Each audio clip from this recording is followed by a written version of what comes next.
ಎಲ್ಲರಿಗೂ ಕರ್ತನಾದ ಯೇಸು ಕ್ರಿಸ್ತನ ಹೆಸರಿನಲ್ಲಿ ವಂದನೆಗಳು. ಪ್ರೀತಿಯ ದೇವರ ಮಕ್ಕಳೇ,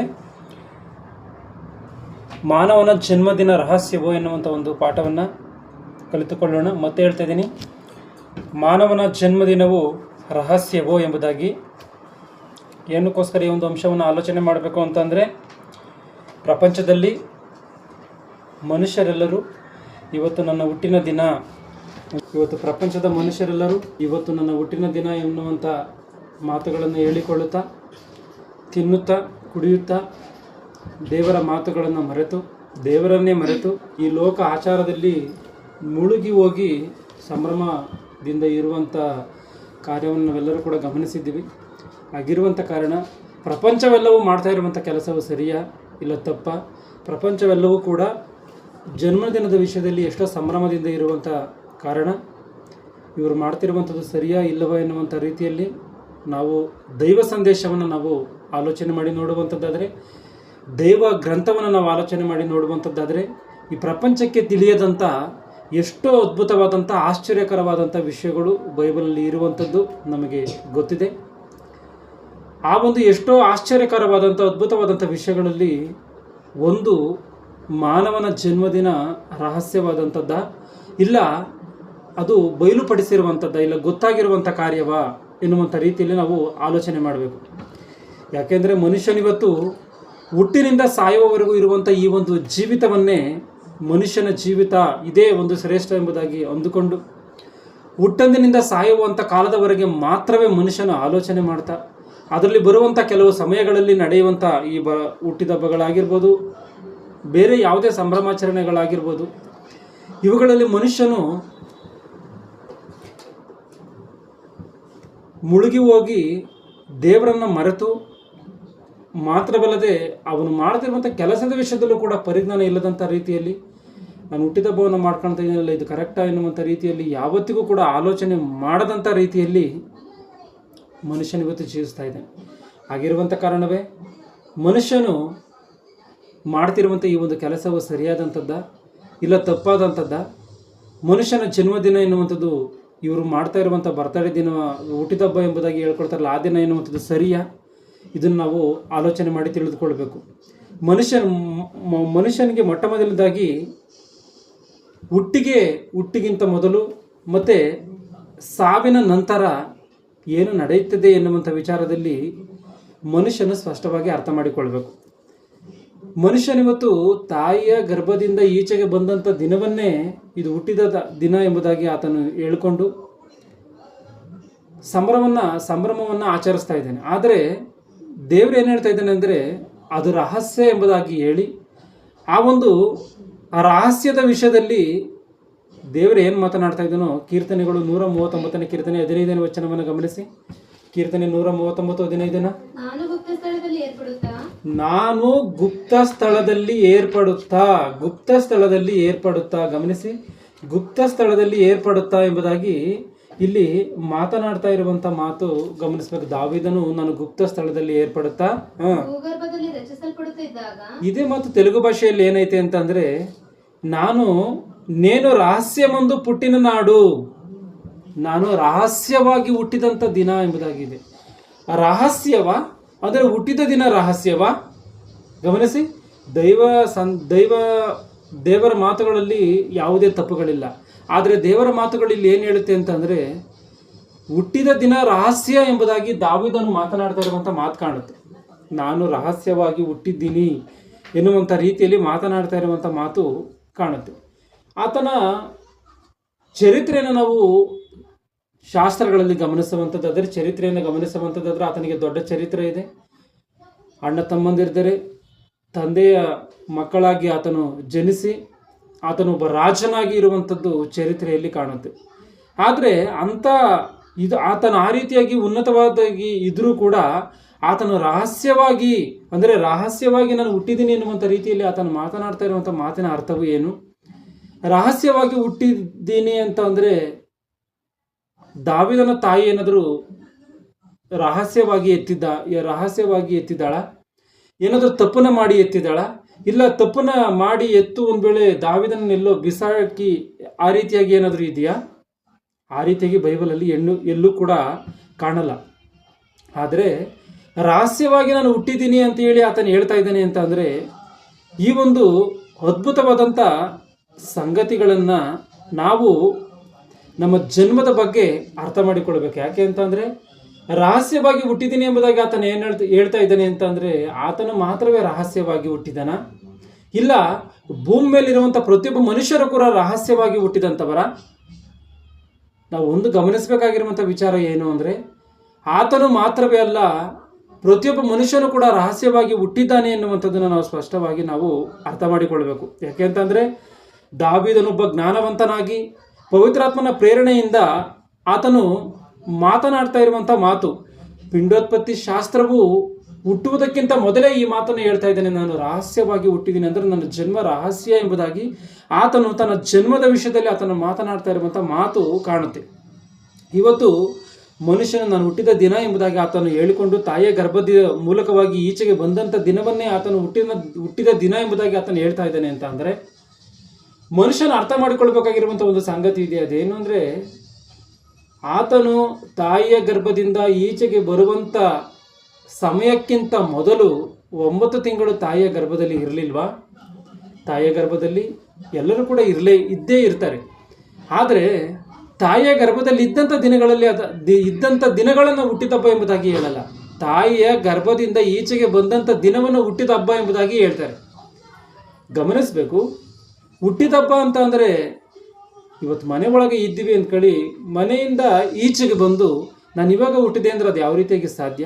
ಮನೆ ಒಳಗಿರುವಂಥ ವ್ಯಕ್ತಿ ಮನೆಯಿಂದ ಈಚೆಗೆ ಬಂದಿದ್ದಾನೆ. ಆ ರೀತಿಯಾಗಿ ತಾಯಿಯ ಗರ್ಭದಲ್ಲಿರುವಂಥ ವ್ಯಕ್ತಿ ತಾಯಿಯ ಗರ್ಭದಿಂದ ಈಚೆಗೆ ಬಂದಿದ್ದಾನೆ ಹೊರತು ಹುಟ್ಟು ಅದಲ್ಲ ಎನ್ನುವಂಥದ್ದನ್ನು ನಾವು ಸ್ಪಷ್ಟವಾಗಿ ಅರ್ಥ ಮಾಡಿಕೊಳ್ಳಬೇಕು. ಇಲ್ಲಿ ಕೀರ್ತನೆಗಳು 71ನೇ ಕೀರ್ತನೆ 6ನೇ ವಚನವನ್ನು ಗಮನಿಸಿ. 71ನೇ ಕೀರ್ತನೆ 6ನೇ ವಚನವನ್ನು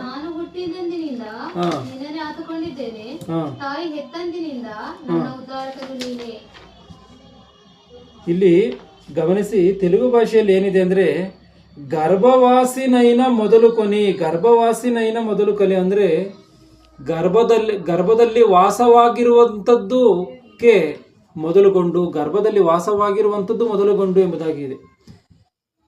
ಅಂದರೆ ನೀವು ಯಾವ ಊರಿನ ನಿವಾಸಿ ಎಂಬುದಾಗಿ ಕೇಳ್ತಾ ಇರ್ತೀವಿ. ನಾವು ಇಂಥ ಊರಿನ ನಿವಾಸಿಗಳು ಎಂಬುದಾಗಿ ಮಾತನಾಡ್ತಾ ಇರ್ತಾರೆ ಸಾಮಾನ್ಯವಾಗಿ ಜನ. ಅಂದರೆ ಆ ಊರಿನಲ್ಲಿ ಆತನು ವಾಸವಾಗಿದ್ದಾನ? ಹೌದು. ಆ ರೀತಿಯಾಗಿ ದಾವೀದನಿಲ್ಲಿ ಮಾತನಾಡುವಂಥ ಮಾತು ನಾನು ಗರ್ಭವಾಸಿಯಾಗಿರುವಂಥ ಅಂತ ಹೇಳಿ ಆತನು ಹೇಳ್ತಾ ಇದ್ದಾನೆ. ಅಂದರೆ ಗರ್ಭದಲ್ಲಿ ವಾಸವಾಗಿದ್ದಾನ? ಹೌದು. 9 ತಿಂಗಳು ತಾಯಿಯ ಗರ್ಭದಲ್ಲಿ ಆತನು ವಾಸವಾಗಿದ್ದಾನೆ. ತಾಯಿಯ ಗರ್ಭಕ್ಕೆ ಯಾವ ದಿನದಲ್ಲಿ ಆತನು ಬಂದಿದ್ದಾನೆ? ಆಲೋಚನೆ ಮಾಡಿ. ತಾಯಿಯ ಗರ್ಭದಲ್ಲಿ ಆತನು ಯಾವತ್ತು ಬಂದಿರ್ಬೋದು? ಒಂದು ವೇಳೆ ಆತ ಯಾವುದೇ ಒಬ್ಬ ಮಗು ನಾನು ನಿನ್ನ ಗರ್ಭದಲ್ಲಿ ಯಾವಾಗ ಬಂದಿದ್ದೇನಮ್ಮ ಎಂಬುದಾಗಿ ಒಂದು ವೇಳೆ ಕೇಳುವಂಥದ್ದಾದರೆ ಆ ತಾಯಿಯಲ್ಲಿ ಉತ್ತರ ಇರುವುದಕ್ಕೆ ಸಾಧ್ಯ ಇಲ್ಲ. ಯಾಕೆಂತಂದರೆ ಗೊತ್ತಿಲ್ಲ. ಇದನ್ನು ಗಮನಿಸಬೇಕು.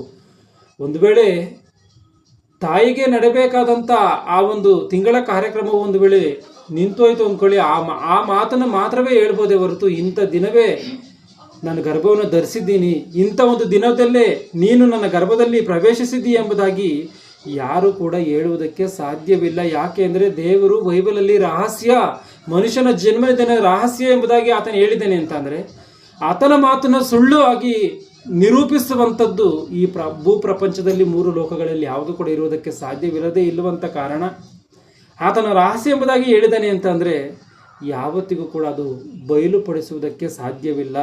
ಶಾಸ್ತ್ರ ಪ್ರಪಂಚ ಇವತ್ತು ಎಲ್ಲಿಯವರೆಗೆ ತಿಳಿದುಕೊಂಡಿದೆ ಅಂತ ಅಂದರೆ ಮನುಷ್ಯನು ತಾಯಿಯ ಗರ್ಭದಿಂದ ಈಚೆಗೆ ಬರುವುದಕ್ಕಿಂತ ಮೊದಲು ತಾಯಿಯ ಗರ್ಭದ ಒಳಗಡೆ ಇದ್ದಾನೆ. ತಾಯಿಯ ಗರ್ಭಕ್ಕೆ ಬರುವುದಕ್ಕಿಂತ ಮೊದಲು ತಂದೆಯ ಗರ್ಭದಲ್ಲಿ ಇದ್ದಾರೆ ಎಂಬುದಾಗಿ ಇಲ್ಲಿವರೆಗೆ ಮಾತ್ರವೇ ಅರ್ಥ ಮಾಡಿಕೊಂಡಿದೆ. ಇಲ್ಲಿಯವರೆಗೆ ಇಲ್ಲಿಗೆ ನಿಂತೋಗಿದೆ. ಆದರೆ ಇದಕ್ಕಿಂತ ಹಿಂದಿನ ಸಂಗತಿಗಳು ಏನಾದರೂ ಗೊತ್ತಾ ಅಂತ ಅಂದರೆ ಗೊತ್ತಿಲ್ಲ. ಶಾಸ್ತ್ರಕ್ಕೆ ಅದು ಅಗೋಚರವಾಗಿದೆ. ಆದರೆ ದೇವರು ಎಲ್ಲವನ್ನ ಆತನು ತಿಳಿಸಿದ್ದಾನೆ. ರಹಸ್ಯ ಎನ್ನುವಂಥದ್ದನ್ನು ಆತನು ತಿಳಿಸಿದ್ದಾನೆ. ಈ ಮನುಷ್ಯನ ಜನ್ಮದಿನದ ರಹಸ್ಯದ ಬಗ್ಗೆ ಆತನೇ ತಿಳಿಸಿದ್ದಾನೆ. ಒಂದ್ಸರಿ ಕೀರ್ತನೆ 127 ದೇವರು ತಂದೆ ತಾಯಿಗಳಿಗೆ ಗಿಫ್ಟ್ ಆಗಿ ಮಕ್ಕಳನ್ನ ಕೊಡ್ತಾನ? ಹೌದು. ಸ್ವಾಸ್ಥ್ಯವು ಪುತ್ರ ಸಂತಾನವು ಯೆಹೋವನಿಂದ ಬಂದಂತ ಸ್ವಾಸ್ಥ್ಯ, ಅಂದ್ರೆ ದೇವರು ಕೊಡುವಂತ ಸ್ವಾಸ್ಥ್ಯ, ಇದು ದೇವರ ಸ್ವತ್ತು. ಇದು ಗರ್ಭಫಲವು ಆತನ ಬಹುಮಾನ. ಗರ್ಭಫಲವು ಆತನ ಬಹುಮಾನ. ಇದನ್ನ ದೇವರು ತಂದೆ ತಾಯಿಗಳಿಗೆ ಮಕ್ಕಳನ್ನ ಗಿಫ್ಟ್ ಆಗಿ ಕೊಡ್ತಾನೆ ಎನ್ನುವಂಥದ್ದನ್ನ ಆತನೇ ಹೇಳ್ತಾ ಇದ್ದಾನೆ. ಯೆರೆಮೀಯನ ಗ್ರಂಥ 1:4 ವಚನದಲ್ಲಿ ಏನಿದೆಯೋ ಆ ಮಾತನ್ನ ಗಮನಿಸಿ. ಯೆರೆಮೀಯ 1:4. ಯೆಹೋವನು ಈ ವಾಕ್ಯವನ್ನು ನನಗೆ ದಯಪಾಲಿಸಿದನು. ನಾನು ನಿನ್ನನ್ನು ಗರ್ಭದಲ್ಲಿ ರೂಪಿಸುವುದಕ್ಕಿಂತ ಮುಂಚೆ ನಾನು ನಿನ್ನನ್ನು ಗರ್ಭದಲ್ಲಿ ರೂಪಿಸುವುದಕ್ಕಿಂತ ಮೊದಲೇ ನಿನ್ನನ್ನು ತಿಳಿದಿದ್ದೆನು. ಇಲ್ಲೇನಿದೆಯೋ ಗಮನಿಸಿ. ಗರ್ಭದಲ್ಲಿ ರೂಪಿಸುವುದಕ್ಕೆ ಮೊದಲೇ, ನಾವು ತಾಯಿಯ ಗರ್ಭದಲ್ಲಿ ಪಿಂಡವಾಗಿರುವಂತ ಸಮಯದವರೆಗೆ ನಮಗೆ ಗೊತ್ತಿದೆ. ಅದಕ್ಕಿಂತ ಇಂದಿನ ಸಮಯವನ್ನು ನೋಡ್ಕೊಂಡು ಹೋಗುವಂಥದ್ದಾದ್ರೆ ಏನೋ ತಂದೆಯ ಗರ್ಭದಿಂದ ಶುಕ್ರಕಣಗಳು ಬಂದಿದೆ ಎಂಬುದಾಗಿ ಇಷ್ಟನ್ನು ಮಾತ್ರವೇ ನಾವು ಅರ್ಥ ಮಾಡಿಕೊಂಡಿದ್ದೀವಿ. ಆದರೆ ದೇವರಲ್ಲಿ ಹೇಳ್ತಾ ಇರುವಂತ ಮಾತೇನು ಅಂದ್ರೆ, ನೀನು ಇನ್ನೂ ಕೇವಲ ಪಿಂಡವಾಗಿರುವಾಗ, ಅದನ್ನು ಮತ್ತೆ ಓದೋದನ್ನ, ನಾನು ನಿನ್ನನ್ನು ಗರ್ಭದಲ್ಲಿ ರೂಪಿಸುವುದಕ್ಕೆ, ಅಂದ್ರೆ ದೇವರೇ ರೂಪಿಸ್ತಾನೆ. ನಾನು ನಿನ್ನ ಗರ್ಭದಲ್ಲಿ ರೂಪಿಸುವುದಕ್ಕಿಂತ ಮೊದಲೇ ನಿನ್ನನ್ನು ತಿಳಿದಿದ್ದೇನು. ಅಂದ್ರೆ ದೇವರು ಮೊದಲೇ ತಿಳಿದಿದ್ದಾನೆ ಅಂದ್ರೆ ಏನರ್ಥ? ಇದರೆ ಅಂತಲೇ ಅರ್ಥ. ಹೌದು, ಇದರೆ ಅಂತಲೇ ಅರ್ಥನೇ. ಯಾಕೆ ಅಂತಂದ್ರೆ ದೇವರೇ ಅವಯವಗಳನ್ನ ಮನುಷ್ಯನಿಗೆ ರೆಡಿ ಮಾಡಿ ಕೊಡ್ತಾ ಇದ್ದಾನೆ ಎನ್ನುವಂಥದ್ದನ್ನು ನಾವು ನಿಸ್ಸಂದೇಹವಾಗಿ ಅರ್ಥ ಮಾಡಿಕೊಳ್ಳಬೇಕು. ನಾನು ನಿನ್ನ ಗರ್ಭದಲ್ಲಿ ರೂಪಿಸುವುದಕ್ಕಿಂತ ಮೊದಲೇ ನಾನು ನಿನ್ನ ತಿಳಿದಿದ್ದೀನಿ ಅಂದ್ರೆ ಏನರ್ಥ? ನಮಗೆ ಶರೀರ ನಿರ್ಮಾಣ ಆಗೋದಕ್ಕಿಂತ ಮೊದಲು ಕೂಡ ನಾವು ಇದ್ದೀವಿ ಅಂತಲೇ ಅರ್ಥ.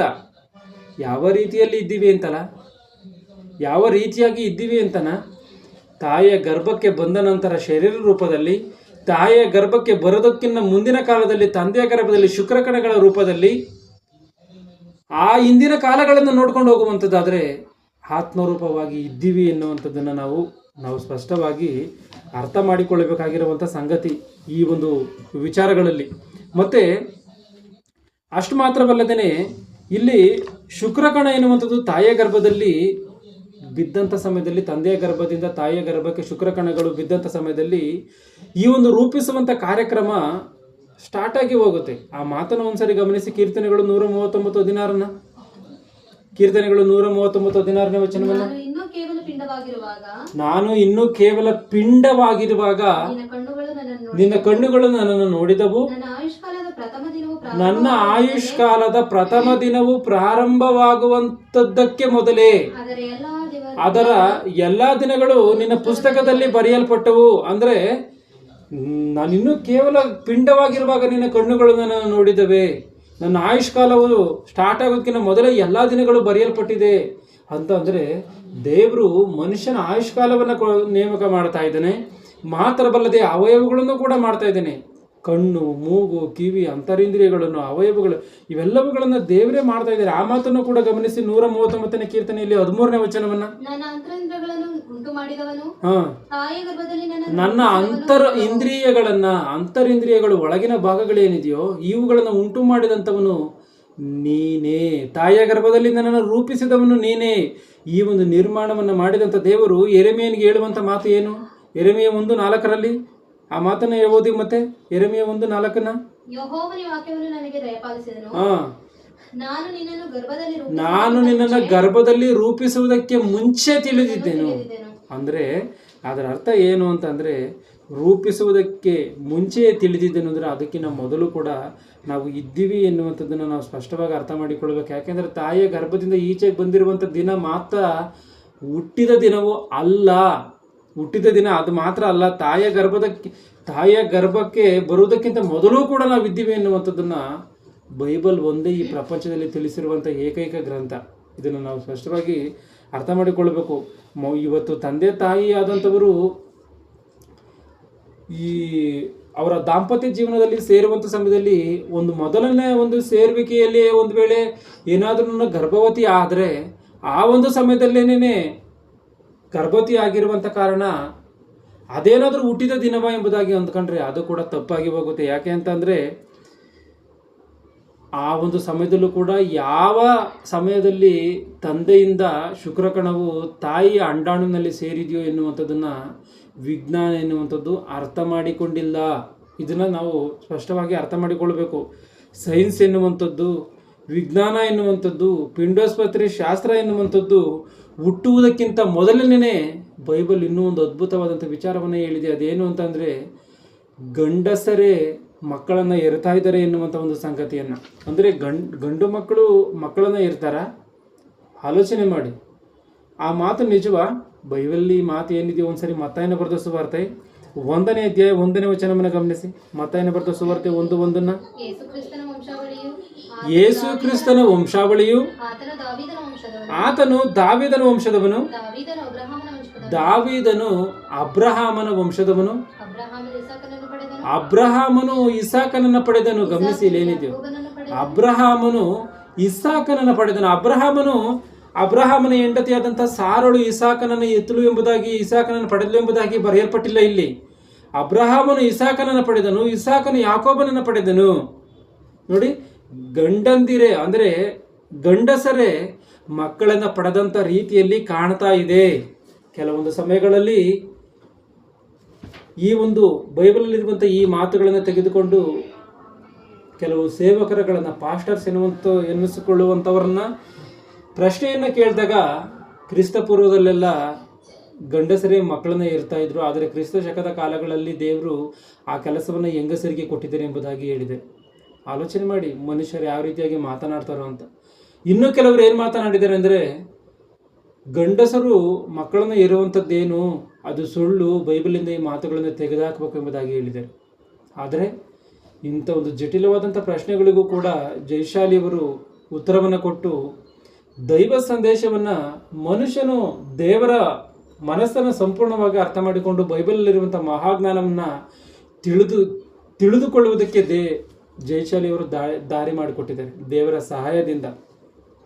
ಆಗಿರುವಂಥ ಕಾರಣ ಈ ಒಂದು ವಿಷಯದಲ್ಲಿ ನಾವು ಆಲೋಚನೆ ಮಾಡಿ ತಿಳಿದುಕೊಳ್ಳಬೇಕಾಗಿರುವಂಥ ವಿಚಾರ ಏನು ಅಂತಂದರೆ, ಗಂಡಂದಿರೇ ಅಂದರೆ ಗಂಡಸರೇ ಮಕ್ಕಳನ್ನು ಪಡಿತಾರೆ ಎನ್ನುವಂಥದ್ದನ್ನು ನಾವು ಸ್ಪಷ್ಟವಾಗಿ ಅರ್ಥ ಮಾಡಿಕೊಳ್ಬೇಕು. ಯಾಕೆ ಅಂತಂದರೆ ದೇವರು ಬರೆಸಿದಂಥ ಮಾತುಗಳಲ್ಲಿ ತಪ್ಪಿಲ್ಲ. ಇವತ್ತು ನಾವು ಸ್ಕೂಲ್ಗಳಲ್ಲಿ ಅಡ್ಮಿಷನ್ ಮಾಡ್ಕೊಳ್ಳೋದಕ್ಕೆ ಹೋದರೆ ನಿನ್ನ ತಂದೆಯ ಹೆಸರೇನು ಎಂಬುದಾಗಿ ಕೇಳ್ತಾರೆ.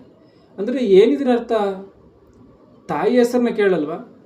ನೀನು ತಂದೆಯ ಹೆಸರನ್ನೇ ಯಾಕೆ ಬಹಳವಾಗಿ ಕೇಳ್ತಾರೆ ಅಂತ ಅಂದರೆ, ತಂದೆಯೇ ಮಕ್ಕಳನ್ನು ಪಡೆಯುವಂಥ ಕಾರಣ. ತಂದೆಯ ಗರ್ಭದಿಂದ ಶುಕ್ರಕಣಗಳು ಬರದೇ ಇದ್ದರೆ ತಾಯಿಯಲ್ಲಿ ಮಗು ಎನ್ನುವಂಥದ್ದು ಇಲ್ಲ, ಶರೀರ ಎನ್ನುವಂಥದ್ದು ನಿರ್ಮಾಣ ಆಗೋದಕ್ಕೆ ಸಾಧ್ಯವಿಲ್ಲ. ಆಗಿರುವಂಥ ಕಾರಣ ಈ ಒಂದು ತಂದೆಯಿಂದ ಶುಕ್ರಕಣಗಳು ಬರುತ್ತೆ ಅಂತಂದರೆ, ಇಲ್ಲ ತಂದೆಯೇ ಮಗನನ್ನು ಪಡಿತಾನೆ ಅಂತಂದರೆ, ತಂದೆಗೆ ಎಲ್ಲಿಂದ ಬಂದಿದ್ದಾನೆ ಗಮನಿಸಬೇಕು. ಮನುಷ್ಯನು ಇವತ್ತು ತಂದೆ ಮಕ್ಕಳನ್ನು ಪಡಿತಾರೆ ಅಂದರೆ ಆ ಮಕ್ಕಳು ತಂದೆಗೆ ಎಲ್ಲಿಂದ ಬಂದಿದ್ದಾರೆ? ಈ ಒಂದು ವಿಷಯವನ್ನು ಯಾವ ಮನುಷ್ಯನನ್ನು ಕೇಳಿದ್ರು ಕೂಡ ಅರ್ಥವಾಗಲ್ಲ. ಬೈಬಲ್ನೇ ಕೇಳುವಂಥದ್ದಾದರೆ ಬೈಬಲ್ ಒಂದು ಅದ್ಭುತವಾದಂಥ ವಿಚಾರವನ್ನು ತಿಳಿಸುತ್ತೆ. ಆ ಮಾತನ್ನು ಗಮನಿಸಿ. ಹಿಬ್ರಿಯರಿಗೆ ಬರೆದ ಪುಸ್ತಕ 7ನೇ ಅಧ್ಯಾಯ 9ನೇ ವಚನ 10ನೇ ವಚನವನ್ನು. ಹಿಬ್ರಿಯರಿಗೆ ಬರೆದ ಪುಸ್ತಕ 7ನೇ ಅಧ್ಯಾಯ 9-10. ಇದು ಮಾತ್ರವಲ್ಲದೆ ದಶಮ ಭಾಗಗಳನ್ನು ತಕ್ಕೊಳ್ಳುವ ಲೇವಿಯೂ ಕೂಡ ಅಬ್ರಹಾಮನ ಮೂಲಕ ದಶಮ ಭಾಗಗಳನ್ನು ಕೊಟ್ಟ ಹಾಗಾಯಿತೆಂದು ಹೇಳಬಹುದು. ಏಕೆಂದರೆ ಮಲ್ಕಿಜೆದೇಕನು ಲೇವಿಯ ಮೂಲ ಪುರುಷನನ್ನು ಎದುರುಗೊಂಡಾಗ ಲೇವಿಯು ತತ್ವರೂಪವಾಗಿ ಇವನೊಳಗೆ ಇದ್ದನು. ಗಮನಿಸಿ, ಲೇವಿ ತತ್ವರೂಪವಾಗಿ ಇವನೊಳಗೆ ಅಬ್ರಹಾಮನ ಒಳಗೆ ಇದ್ದಾನಂತೆ. ಅಬ್ರಹಾಮನು ಯಾರು ಎಂಬುದಾಗಿ ನೋಡುವಂಥದ್ದಾದರೆ, ಅಬ್ರಹಾಮನು ನಂಬಿಕೆಗೆ ವಿಶ್ವಾಸಕ್ಕೆ ಮೂಲ ಪುರುಷನು. ಅಬ್ರಹಾಮನ ಮಗ ಇಸಾಕನು, ಇಸಾಕನ ಮಗ ಯಾಕೋಬನು, ಯಾಕೋಬನ ಮಕ್ಕಳಲ್ಲಿ ಒಬ್ಬನು ಲೇವಿಯನು. ಅಂದರೆ ಈ 4 ತಲೆಮಾರುಗಳ ಅಂದರೆ ಅಬ್ರಹಾಮು, ಇಸಾಕು, ಯಾಕೋಬು, ಲೇವಿ, ಈ ನಾಲ್ಕನೇ ತಲೆಮಾರಿನಲ್ಲಿ ಬರುವಂಥ ಲೇವಿ ಅಬ್ರಹಾಮನ ಗರ್ಭದಲ್ಲಿ ಇದ್ದಾನ. ಅಂದರೆ ಬೈಬಲ್ ಎಂಥ ಒಂದು ವಿಚಾರವನ್ನು ತಿಳಿಸ್ತಾ ಇದ್ದೀವಿ ಒಂದ್ಸರಿ ಗಮನಿಸಿ. ಅಬ್ರಹಾಮನಿದ್ದಾನೆ ಅಂತ ಹೇಳಿ, ಅಬ್ರಹಾಮನು ಇರುವಂಥ ಕಾಲದಲ್ಲಿ ಅಬ್ರಹಾಮನಿಗೆ ಇಸಾಕನು ಜನಿಸಬೇಕು, ಈಸಾಕನಿಗೆ ಯಾಕೋಬನ ಜನಿಸಬೇಕು, ಯಾಕೋಬನಿಗೆ 12 ಮಕ್ಕಳು ಬರಬೇಕು. ಅದರ ಆ 12 ಮಕ್ಕಳಲ್ಲಿ ಒಬ್ಬ ಮಗನೇ ಲೇವಿ. ಇವರು ಯಾರು ಕೂಡ ಇಲ್ಲದೇ ಇರುವಂಥ ಸಮಯದಲ್ಲಿನೇ ಅಬ್ರಹಾಮನೊಳಗೆ ಲೇವಿ ಇದ್ದಾನೆ ಅಂತಂದರೆ ಏನರ್ಥ ಅಂದರೆ, ನಮ್ಮ ಪಿತೃಗಳ ಗರ್ಭದಲ್ಲಿ ನಾವು ಪ್ರಯಾಣ ಮಾಡಿ ಬಂದಿದ್ದೀವಿ ಎನ್ನುವಂಥದ್ದನ್ನು ನಾವು ಸ್ಪಷ್ಟವಾಗಿ ಇಲ್ಲಿ ಅರ್ಥ ಮಾಡಿಕೊಳ್ಳಬೇಕಾಗಿರುವಂಥ ಒಂದು ಸಂಗತಿ. ತಂದೆಯಿಂದ ತಾಯಿಯ ಗರ್ಭಕ್ಕೆ ಬರ್ತೀವಿ, ತಾಯಿಯ ಗರ್ಭದಿಂದ ಭೂಮಿಗೆ ಬರ್ತೀವಿ. ಅಂದರೆ ನಾವು ಎಷ್ಟು ಜನವನ್ನು ದಾಟಿ ಬಂದಿರ್ಬೋದು? ಅಪೊಸ್ತಲರ ಕೃತ್ಯಗಳು 17ನೇ ಅಧ್ಯಾಯ 26ನೇ ವಚನಕ್ಕನುಸಾರವಾಗಿ ಆತನು ಒಬ್ಬನಿಂದಲೇ ಎಲ್ಲ ಜನಾಂಗದವರನ್ನು ಹುಟ್ಟಿಸಿ ಎನ್ನುವಂಥ ಮಾತಿಗೆ ಅನುಸಾರವಾಗಿ ಆತನು ಒಬ್ಬನ ಮೂಲಕವಾಗಿ ಎಲ್ಲರನ್ನ ಹುಟ್ಟಿಸಿದ್ದಾನೆ. ಆ ಒಬ್ಬನ ಮೂಲಕವಾಗಿಯೇ ನಾವೆಲ್ಲರೂ ಕೂಡ ಬಂದಿದ್ದೀವಿ. ಅಂದರೆ ಒಂದು ಸಮಯದಲ್ಲಿ ಆದಾಮನಲ್ಲಿದ್ದು ಆದಾಮನ ತರುವಾಯ ಎಲ್ಲರ ಗರ್ಭಗಳಲ್ಲಿ ನಾವು ದಾಟ್ಕೊಂಡು ಯಾವ್ಯಾವ ಮನುಷ್ಯನು ಯಾರ್ಯಾರ ಗರ್ಭಗಳಲ್ಲಿ ಯಾವ್ಯಾವ ಜಾಗದಲ್ಲಿ ಯಾವ ಸಮಯದಲ್ಲಿ ಜನಿಸ್ಬೇಕು ಎನ್ನುವಂಥ ದೇವರ ಸಂಕಲ್ಪಕ್ಕನುಸಾರವಾಗಿ ನಾವು ಇವತ್ತು ಜನಿಸ್ತಾ ಇದ್ದೀವಿ ಹೊರತು ನಾವೆಲ್ಲರೂ ಕೂಡ ಈ ಲೋಕವು ಹೊಂದಿಕೊಂಡಂಥ ರೀತಿಯಲ್ಲಿ ತಾಯಿಯ ಗರ್ಭದಿಂದ ಈಚೆಗೆ ಬಂದಿರುವಂಥ ದಿನದಲ್ಲಿ ಹುಟ್ಟಿರುವಂಥವರು ಅಲ್ಲ. ಇದನ್ನು ನಾವು ಸ್ಪಷ್ಟವಾಗಿ ನಾವು ಅರ್ಥ ಮಾಡಿಕೊಳ್ಳಬೇಕಾಗಿರುವಂಥ ಒಂದು ಸಂಗತಿ. ಯಾಕೆ ಅಂತ ಅಂದರೆ ಇವತ್ತು ಆದಾಮನ ಗರ್ಭದಲ್ಲಿ ನಾವೆಲ್ಲರೂ ಇದ್ದೀವಿ ಅಂದರೆ ಆದಾಮನು ಯಾವಾಗ ಹುಟ್ಟಿದ್ದಾನೆ? ಆದಾಮನು 6ನೇ ದಿನದಲ್ಲಿ ಜನಿಸಿದ ಎನ್ನುವಂಥ ಮಾತು ಬೈಬಲಲ್ಲಿ ಕಾಣುತ್ತೆ. ಈ 6ನೇ ದಿನ ಭೂದಿನವ ಇಲ್ಲ ವಿಶ್ವದಿನವ ಅಂತಂದರೆ ವಿಶ್ವದಿನ ಎನ್ನುವಂಥದ್ದು ಕಾಣುತ್ತೆ. ಈ ವಿಶ್ವದಿನವು ಅದು ಎಷ್ಟು ದಿನಗಳನ್ನು ಎಷ್ಟು ಸಮಯ ಎಂಬುದಾಗಿ ಆ ಒಂದು ವಿಶ್ವದ ಒಂದು ದಿನಕ್ಕೆ ಎಷ್ಟು ಸಮಯವನ್ನು ಸೇರಿಸಬೇಕು ಈ ಭೂದಿನಗಳಲ್ಲಿ ಅಂದರೆ ಕೋಟ್ಯಾನುಕೋಟಿ ವರ್ಷಗಳನ್ನು ಸೇರಿಸಬೇಕು ಎನ್ನುವಂಥದ್ದು ಗೊತ್ತಾಗುತ್ತೆ. ಆಗಿರುವಂಥ ಕಾರಣ ಆ ಒಂದು ಕೋಟ್ಯಾನುಕೋಟಿ ವರ್ಷಗಳಲ್ಲಿ ಯಾವ ಸಮಯದಲ್ಲಿ ಆದಾಮನು ಜನಿಸಿದನು ಎನ್ನುವಂಥದ್ದು ರಹಸ್ಯವಾಗಿ ಇರುವಂಥ ಕಾರಣ, ಅದು ಕೂಡ ರಹಸ್ಯವಾಗಿ ಇರುವಂಥ ಕಾರಣ ಮನುಷ್ಯನ ಜನ್ಮದಿನ ರಹಸ್ಯ ಎನ್ನುವಂಥದ್ದನ್ನು ನಾವು ಸ್ಪಷ್ಟವಾಗಿ ಅರ್ಥ ಮಾಡಿಕೊಳ್ಳಬೇಕು. ಒಂದು ವೇಳೆ ಏನೋ ಕಷ್ಟಪಟ್ಟು ಆ ದಿನವನ್ನು ಒಂದು ವೇಳೆ ನಾವು ಕಂಡುಕೊಳ್ತೀವಿ ಅಂದ್ಕೊಳ್ಳಿ, ಆದರೆ ಬೈಬಲ್ ಎನ್ನುವಂಥದ್ದು ಇನ್ನೂ ಒಂದು ವಿಚಿತ್ರವಾದಂಥ ಮಾತನ್ನು ತಿಳಿಸಿದೆ. ಆ ಮಾತು ಏನು ಅಂತಂದರೆ ದೇವರು ಹೇಳಿರುವಂಥ ಮಾತು. ದೇವರು ಏನು ಮಾತನ್ನು ಹೇಳಿದ್ದಾನೆ ಅಂದರೆ ಈ ಪ್ರಪಂಚದಲ್ಲಿ ಎಂತೆಂಥ ಪರೀಕ್ಷೆಗಳಿದ್ರೂ ಕೂಡ ಯಾವ ಪರೀಕ್ಷೆಯಲ್ಲೂ ಯಾರೂ ಕೂಡ ಊಹಿಸದಂಥ ಕೇಳದೇ ಇರುವಂಥ ಆಲೋಚನೆಯನ್ನು ಕೂಡ ಮಾಡದೇ ಇರುವಂಥ ಪ್ರಶ್ನೆಯನ್ನು ದೇವರು ಒಬ್ಬ ನರಮನುಷ್ಯನಿಗೆ ಕೇಳ್ತಾನೆ. ಆ ನರಮನುಷ್ಯನೇ ಆದಾಮನ ಮೂಲಕವಾಗಿ ಬಂದಂಥ ಆದಾಮನ ತರುವಾಯ 100 ವರ್ಷಗಳ ತರುವಾಯ ಬಂದಂಥ ಯೋಬನಿಗೆ ದೇವರು ಕೇಳುವಂಥ ಆ ಒಂದು ಪ್ರಶ್ನೆ ಒಂದ್ಸರಿ ಯೋಬನ ಗ್ರಂಥ 38ನೇ ಅಧ್ಯಾಯ 4ನೇ ವಚನವನ್ನು ಗಮನಿಸಿ. ಯೋಬನ ಗ್ರಂಥ 38:4 ನಾನು ಲೋಕಕ್ಕೆ ಅಸ್ಥಿವಾರ ಹಾಕಿದಾಗ ನೀನು ಎಲ್ಲಿದ್ದಿ? ಗಮನಿಸಿ, ನಾನು ಲೋಕಕ್ಕೆ ಅಸ್ಥಿವಾರವನ್ನು ಹಾಕಿದಾಗ ನೀನು ಎಲ್ಲಿದ್ದಿ? ಯಾವ ನರಮನುಷ್ಯನಾದರೂ ಕೂಡ ಉತ್ತರ ಕೊಡುವುದಕ್ಕೆ ಸಾಧ್ಯವಾ?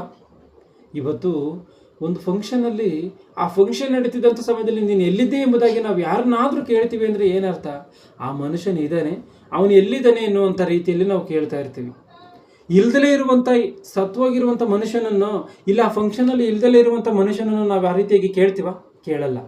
ಆ ರೀತಿಯಾಗಿಯೇ ಮಹಾಜ್ಞಾನಿಯಾದಂಥ ದೇವರು ಯೋಬನು ಎನ್ನುವಂಥ ನರಮನುಷ್ಯನಿಗೆ ನಾನು ಲೋಕಕ್ಕೆ ಅಸ್ಥಿವಾರವನ್ನು ಹಾಕಿದಾಗ ನೀನು ಎಲ್ಲಿದೆ ಎಂಬುದಾಗಿ ಕೇಳ್ತಾ ಇದ್ದೇನೆ ಅಂತಂದರೆ ದೇವರಿಗೆ ಏನಾದರೂ ಹುಚ್ಚಿಡ್ದಿದೆಯಾ? ದೇವರಿಗೆ ಅಷ್ಟು ತಿಳುವಳಿಕೆ ಇಲ್ವಾ? ನಾವೇನಂತ್ಕೊಂಡಿದ್ದೀವಿ ಅಂದರೆ ಭೂಮಿ ಎನ್ನುವಂಥದ್ದು ನಿರ್ಮಾಣವಾಗಬೇಕು, ಆಕಾಶ ಎನ್ನುವಂಥದ್ದು ನಿರ್ಮಾಣವಾಗಬೇಕು, ಭೂಮಿಗೆ ಬೇಕಾದಂಥ ಸಕಲ ಸೌಕರ್ಯಗಳು ನಿರ್ಮಾಣವಾದಂಥ ತರುವಾಯವೇ ಮನುಷ್ಯನ ಭೂಮಿಯಲ್ಲಿ ಇರುವುದಕ್ಕೆ ಸಾಧ್ಯ. ಆ ಭೂಮಿ ಮೇಲೆ ಬಂದಾಗಲೇ ಮನುಷ್ಯನ ಇರುವುದಕ್ಕೆ ಸಾಧ್ಯ. ಆವಾಗ ದೇವರು ಪ್ರಶ್ನೆಯನ್ನು ಕೇಳಬೇಕೆ ಹೊರತು ಲೋಕಕ್ಕೆ ಅಸ್ಥಿವಾರವನ್ನು ಹಾಕಿದಾಗ ಎಲ್ಲಿದ್ದೆ ಅಂತಂದರೆ ನಾವು ಲೋಕನೇ ಇಲ್ದಿಲ್ಲದೆ ನಾವೆಲ್ಲಿದ್ದೀವಿ ಎಂಬುದಾಗಿ ನಾವು ಅಂದ್ಕೊಳ್ತೀವಿ. ಆದರೆ ಇದಕ್ಕೆ ದೇವರ ಮಾತೆ ಮತ್ತೆ ಏನು ಹೇಳುತ್ತೋ ಯೋಬನ ಗ್ರಂಥ 38:21 ಗಮನಿಸಿ.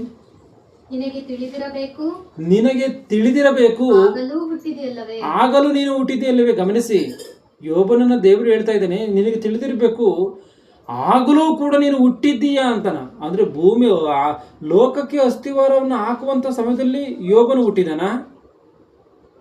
ಈ ಪ್ರಪಂಚದಲ್ಲಿ ಯಾವ ಮನುಷ್ಯನಾದರೂ ಕೂಡ ಕೋಟ್ಯಾನುಕೋಟಿ ವರ್ಷಗಳು ಬದುಕಿದಾನ? ಆದಾಮನ ಕಾಲದಲ್ಲಿ ತಲೆಮಾರುಗಳಲ್ಲಿ ನೋಡುವಂಥ ಸಮಯದಲ್ಲಿ 1000 ವರ್ಷಗಳು ಬದುಕಿರುವಂಥದ್ದು ಕಾಣುತ್ತೆ. ಈ ಭೂಮಿ ಆಕಾಶಗಳು ನಿರ್ಮಾಣವಾಗಿ ಕೋಟ್ಯಾನುಕೋಟಿ ವರ್ಷಗಳಾಗಿರುವಂಥದ್ದು ಕಾಣುತ್ತೆ. ಈ ವಿಶ್ವ ನಿರ್ಮಾಣವಾಗಿ ಕೋಟ್ಯಾನುಕೋಟಿ ವರ್ಷಗಳಾಗಿರುವಂಥದ್ದು ಗೊತ್ತಾಗ್ತಾ ಇದೆ. ಆದರೆ ಅಂಥ ಕೋಟ್ಯಾನುಕೋಟಿ ವರ್ಷಗಳ ಹಿಂದೆ ಯೋಬನಿದಾನ? ಅಂದರೆ ಯೋಬನಿದ್ದಾನೆ ಅಂದರೆ ಏನರ್ಥ? ಮನುಷ್ಯರೆಲ್ಲರೂ ಕೂಡ ಇದ್ದಾರೆ ಅಂತ ಅರ್ಥ. ಯೋಬನು ಮಾತ್ರವೇ ಅಲ್ಲ, ಎಲ್ಲರೂ ಕೂಡ ಇದ್ದಾರೆ ಅಂತಲೇ ಅರ್ಥ. ಎಲ್ಲರೂ ಕೂಡ ಇದ್ದೀವಿ ಅಂತಂದರೆ ಯಾವ ರೀತಿಯಲ್ಲಿ ಇದ್ದೀವಿ? ಶರೀರದ ಮೂಲಕವಾಗಿ ಇರ್ತೀವ? ಖಂಡಿತವಾಗ್ಲೂ ಇಲ್ಲ. ಯಾಕೆಂತಂದರೆ ಈ ಶರೀರದ ಮೂಲಕವಾಗಿ ಇರುವುದಕ್ಕೆ ಸಾಧ್ಯ ಇಲ್ಲ. ದೇವರು ಭೂಮಿಯನ್ನು ಮಾಡಿದ ಮೇಲೆ ಈ ಭೂಮಿಯಲ್ಲಿರುವಂಥ ಮಣ್ಣನ್ನು ತೆಗೆದು ದೇವರು ಶರೀರವನ್ನು ನಿರ್ಮಾಣ ಮಾಡುವಂಥದ್ದು.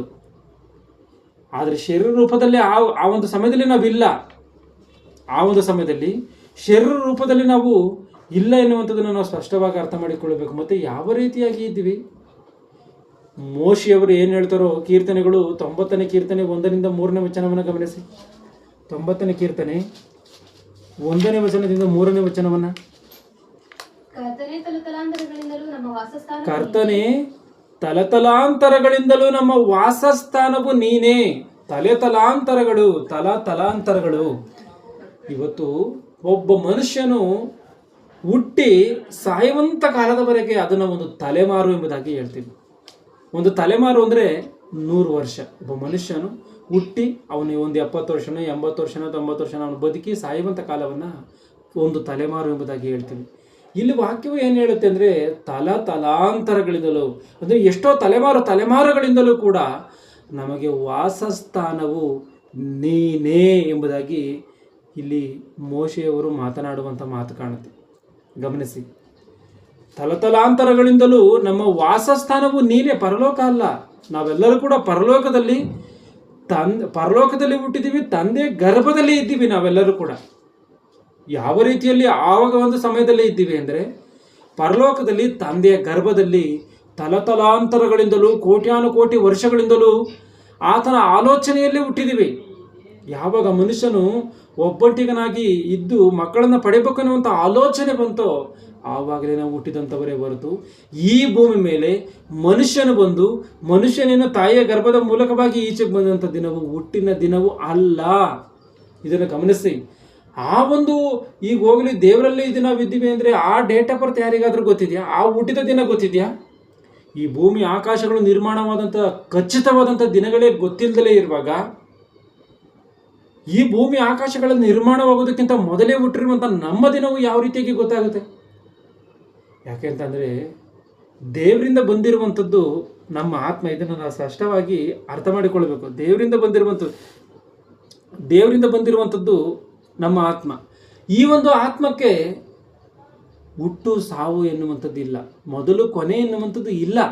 ಗಮನಿಸಿ, ದೇವರಿಗೆ ಯಾವ ರೀತಿಯಾಗಿ ಮೊದಲು ಕೊನೆ ಎನ್ನುವಂಥದ್ದು ಇಲ್ವೋ ನಮಗೂ ಕೂಡ ಮೊದಲು ಕೊನೆ ಎನ್ನುವಂಥದ್ದು ಇಲ್ಲ. ಆಗಿರುವಂಥ ಕಾರಣ ನಾವು ಮೊದಲು ಕೊನೆ ಎನ್ನುವಂಥದ್ದು ಇಲ್ಲದಲೇ ಇರುವಂಥ ಕಾರಣ ಆ ಹುಟ್ಟಿದ ದಿನ ಎನ್ನುವಂಥದ್ದು ಯಾವ ರೀತಿಯಾಗಿ ಗೊತ್ತಾಗುತ್ತೆ? ನಾವೆಲ್ಲರೂ ಕೂಡ ತಂದೆಯ ಗರ್ಭದಲ್ಲಿ ಇದ್ದಂಥ ನಾವು ಯಾವಾಗ ದೇವರು ಆದಾಮನಿಗೆ ಜೀವಶ್ವಾಸವನ್ನು ಊದಿದ್ನೋ ಆ ಒಂದೇ ಸಾರಿಯೇ ಎಲ್ಲರೂ ಕೂಡ ಆದಾಮನ ಗರ್ಭದಲ್ಲಿ ಬಂದಿದ್ದೀವಿ. ಆದಾಮನ ಗರ್ಭದಲ್ಲಿ ಬಂದಂಥ ನಾವು ಆದಾಮನ ಗರ್ಭದ ಮೂಲಕವಾಗಿ ಈ ಒಂದು ಭೂಪ್ರಪಂಚದಲ್ಲಿ ರಂಗ ಪ್ರವೇಶವನ್ನು ಮಾಡಿದ್ದೀವಿ. ಈ ಭೂಮಿ ಮೇಲೆ ದೇವರ ಸಂಕಲ್ಪಕ್ಕನುಸಾರವಾಗಿ ದೇವರು ತನ್ನಿಂದ ತಾನೆತ್ತಂಥ ಮಕ್ಕಳನ್ನು ಈ ಭೂಮಿ ಮೇಲೆ ಕಳಿಸೋದಕ್ಕೋಸ್ಕರ ಈ ಒಂದು ವಿಶ್ವವನ್ನು ಆತನು ಸೃಷ್ಟಿಯನ್ನು ಮಾಡಿದ್ದಾನೆ. ಕೋಟ್ಯಾನುಕೋಟಿ ವರ್ಷಗಳು ಕಷ್ಟಪಟ್ಟು ಈ ಸೃಷ್ಟಿಯನ್ನು ಮಾಡಿ ಈ ಸೃಷ್ಟಿಯಲ್ಲಿ ತನ್ನ ಮಕ್ಕಳನ್ನು ಆದಾಮನ ಮೂಲಕವಾಗಿ ಕಳಿಸಿಕೊಡ್ತಾ ಇದ್ದಾನೆ. ಈ ಭೂಮಿ ಆಕಾಶಗಳನ್ನು ನಿರ್ಮಾಣವಾಗೋದಕ್ಕಿಂತ ಮೊದಲೇ ಇದ್ದಂಥ ನಮ್ಮ ಜನ್ಮದಿನವು ರಹಸ್ಯ. ಯಾಕೆಂತಂದರೆ ತಾಯಿಯ ಗರ್ಭದಿಂದ ಹುಟ್ಟಿದಂಥದ್ದು ಅದು ಹುಟ್ಟಿದ ದಿನವಲ್ಲ. ಅದಕ್ಕಿಂತ ಮೊದಲು 9 ತಿಂಗಳು ತಾಯಿಯ ಗರ್ಭದಲ್ಲಿ ಇದ್ದೀವಿ. ಆ ತಾಯಿಯ ಗರ್ಭದಕ್ಕೆ ಬರುವುದಕ್ಕಿಂತ ಮೊದಲು ತಂದೆಯ ಗರ್ಭದಲ್ಲಿ ಇದ್ದೀವಿ. ಆ ತಂದೆಯ ಗರ್ಭಕ್ಕೆ ಬರುವುದಕ್ಕಿಂತ ಮೊದಲು ತಾತನ ಗರ್ಭದಲ್ಲಿ ಇದ್ದೀವಿ. ತಾತನ ಗರ್ಭಕ್ಕೆ ಬರುವುದಕ್ಕಿಂತ ಮೊದಲು ಆತನ ಒಂದು ಆತನ ತಾತನ ಗರ್ಭಗಳಲ್ಲಿ ಆ ರೀತಿಯಾಗಿ ಹಿಂದೆ ಹೋಗ್ತಾ ಆದಾಮನ ಗರ್ಭದಲ್ಲಿ ಇದ್ದೀವಿ. ಆದಾಮನ ಗರ್ಭಕ್ಕೆ ಬರುವುದಕ್ಕಿಂತ ಮೊದಲು ದೇವರ ಗರ್ಭದಲ್ಲಿ, ಪರಲೋಕದಲ್ಲಿ ದೇವರ ಗರ್ಭದಲ್ಲಿ ಇದ್ದೀವಿ. ದೇವರು ಯಾವಾಗ ಹುಟ್ಟಿದ್ದಾನೆ? ದೇವರಿಗೆ ಆದಿ ಇದೆಯಾ? ಅಂತ್ಯ ಇದೆಯಾ? ದೇವರಿಗೆ ಮೊದಲು ಎನ್ನುವಂಥದ್ದು ಇದ್ರೆ ನಮಗೂ ಕೂಡ ಮೊದಲು ಎನ್ನುವಂಥದ್ದು ಗೊತ್ತಾಗುತ್ತೆ. ಗಮನಿಸಿ, ಇಲ್ಲಿ ಕೀರ್ತನೆಗಳು 119:57 ಏನಿದೆಯೋ? ಕೀರ್ತನೆಗಳು 119:57 ಯೆಹೋವನೇ ನನ್ನ ಪಾಲು ನೀನೇ. ಈ ಒಂದು ತೆಲುಗು ಭಾಷೆಯಲ್ಲಿ ಇದೇ ಮಾತು ಏನಿದೆ ಅಂದರೆ, ಯೆಹೋವ ನೀವೇ ಭಾಗము, ನನ್ನ ಭಾಗವು ನೀನೇ, ನನ್ನ ಪಾಲು ನೀನೇ. ಅಂದರೆ ಒಂದು ದೊಡ್ಡ ಹುಂಡೆಯಲ್ಲಿ ಒಂದು ಚಿಕ್ಕ ಬಿಡಿ ಭಾಗವನ್ನು ತೆಗೆದ್ರೆ, ಸ್ವಲ್ಪ ಭಾಗವನ್ನು ತೆಗೆದ್ರೆ ಯಾವ ರೀತಿಯಾಗಿಯೋ ಅದೇ ರೀತಿಯಾಗಿ ಒಂದು ದೊಡ್ಡ ಶಕ್ತಿಯಲ್ಲಿ, ದೊಡ್ಡ ದೇವರು ಎನ್ನುವಂಥ ಶಕ್ತಿಯಲ್ಲಿ ಬಿಡಿ ಭಾಗಗಳಾಗಿ ವಿಭಜಿಸಲ್ಪಟ್ಟಿರುವಂಥ ಚಿಕ್ಕ ಚಿಕ್ಕ ಅಂಶಗಳೇ ಮನುಷ್ಯನ ಆತ್ಮ. ಮನುಷ್ಯನ ಆತ್ಮ ಈ ಒಂದು ಚಿಕ್ಕ ಚಿಕ್ಕ ಆತ್ಮಗಳಾಗಿ ವಿಭಾಗಿಸಲ್ಪಟ್ಟಿರುವಂಥದ್ದೇ ಆಗಿರುವಂಥ ಕಾರಣ ನಮ್ಗೇನಾದರೂ ಒಂದು ವೇಳೆ ಆದಿ ಎನ್ನುವಂಥದ್ದು ಇದೆಯಾ ಅಂತ ಅಂದರೆ ಆದಿ ಎನ್ನುವಂಥದ್ದು ಇಲ್ಲ ಎನ್ನುವಂಥದ್ದನ್ನು ನಾವು ಸ್ಪಷ್ಟವಾಗಿ ಅರ್ಥ ಮಾಡಿಕೊಳ್ಬೇಕು. ಈಗ ನಾವೆಲ್ಲರೂ ಕೂಡ ಈ ಭೂಮಿ ಆಕಾಶಗಳು ನಿರ್ಮಾಣವಾಗೋದಕ್ಕಿಂತ ಮೊದಲೇ ಹುಟ್ಟಿದಂಥವರ ಅಂದರೆ ಹೌದು.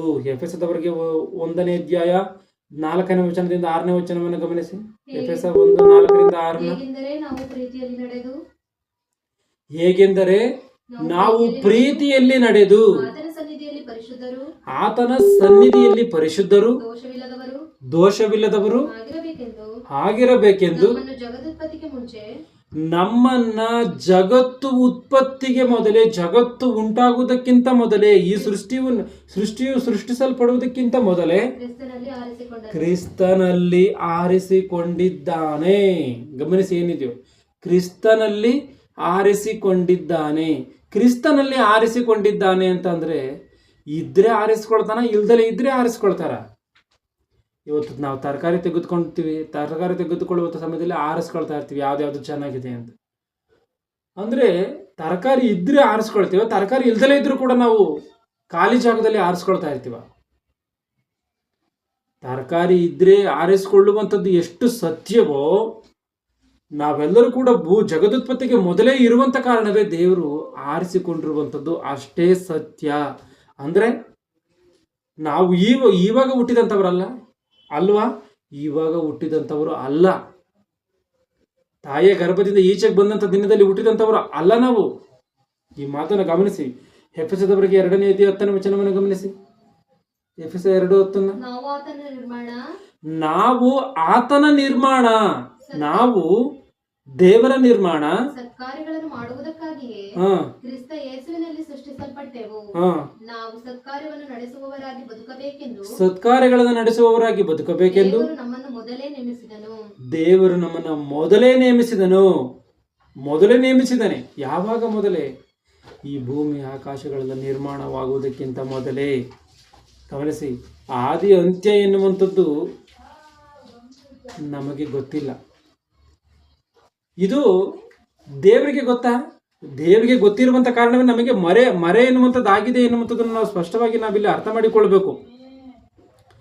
ಯಾಕೆಂದರೆ ನಮ್ಮ ಹುಟ್ಟು, ನಮ್ಮ ಸಾವು ನಮಗೆ ತಿಳಿಯುವಂಥ ಒಂದು ಅವಶ್ಯಕತೆ ಇಲ್ಲ. ಯಾಕೆ ಅಂತಂದರೆ ಅದೆಲ್ಲವೂ ಕೂಡ ಮನುಷ್ಯನ ಜನ್ಮದಿನ ಎನ್ನುವಂಥದ್ದು ರಹಸ್ಯ.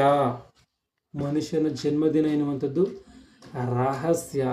ಮನುಷ್ಯನ ಯಾವತ್ತಿಗೂ ಕೂಡ ನಾನು ಇಂಥ ದಿನ ಹುಟ್ಟಿದ್ದೀನಿ ಅಂತ ಹೇಳುವಂಥವನು ಯಾರೂ ಕೂಡ ಇಲ್ಲ. ನಾನು ಇಂಥ ದಿನವೇ ಸಾಯ್ತೀನಿ ಎಂಬುದಾಗಿ ಹೇಳುವಂಥವನು ಯಾವನು ಕೂಡ ಇಲ್ಲ.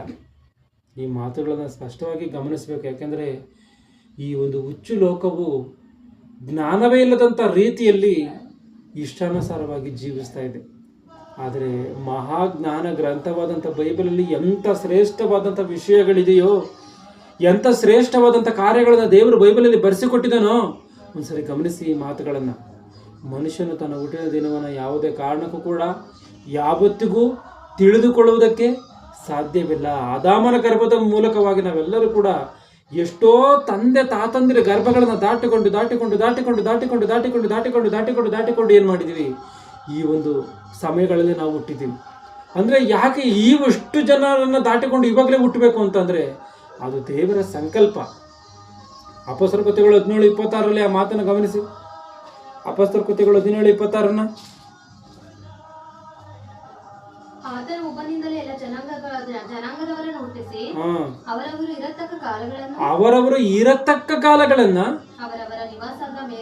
ಅವರವರ ನಿವಾಸದ ಮೇರೆಗಳನ್ನ ನೋಡ್ರಿ, ಅವರವರು ಇರತಕ್ಕ